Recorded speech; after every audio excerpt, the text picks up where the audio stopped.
আইপিএলের আগে ধাক্কা গুজরাটের। চোটের জন্য গোটা প্রতিযোগিতায় খেলতে পারবেন না মোহাম্মদ শামি। একদিনের বিশ্বকাপের পর থেকে চোটের জন্য আর মাঠে দেখা যায়নি মোহাম্মদ শামিকে। এবার জানা গিয়েছে আইপিএলও খেলতে পারবেন না তিনি। গোটা মরশুম থেকে ছিটকে গিয়েছেন ভারতীয় পেসার, অস্ত্রোপচার হবে তার। এই খবর নিঃসন্দেহে গুজরাট টাইটেন্সের সমর্থকদের কাছে ধাক্কা।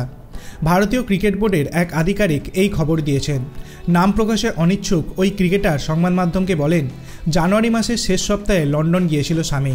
সেখানে গিয়ে গোড়ালিতে একটি বিশেষ ইঞ্জেকশন নিয়েছিল শামি। চিকিৎসকরা জানিয়েছিলেন 3 সপ্তাহ পর থেকে ও দৌড়াতে পারবে, কিন্তু সেই ইঞ্জেকশন ঠিকমতো কাজ করেনি, ফলে অস্ত্রোপচার ছাড়া আর কোনো বিকল্প নেই। খুব তাড়াতাড়ি লন্ডনে যাবেন শামি, তাই এবারের আইপিএল খেলার কোনো প্রশ্নই নেই ওর। শামিকে নিয়ে কোনো ঝুঁকি নিতে চাইছে না ভারতীয় ক্রিকেট বোর্ড, তাই তাকে অস্ত্রোপচারের পরামর্শ দেওয়া হয়েছে। ওই আধিকারিক আরও বলেন, চোট পাওয়ার পরে শামির তখনই অস্ত্রোপচার করিয়ে নেওয়া উচিত ছিল, কারণ ইঞ্জেকশন বা বিশ্রাম দীর্ঘমেয়াদী ফল দিতে পারে না। শামি ভারতীয় দলের সম্পদ, তাই ওকে নিয়ে বোর্ড কোনো ঝুঁকি নিতে চাইছে না।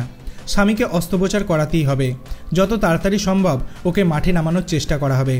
ভারতের ওই টেস্টে 229টি এবং একদিনের ম্যাচে 195টি, টি20তে 24টি উইকেট নিয়েছেন শামি।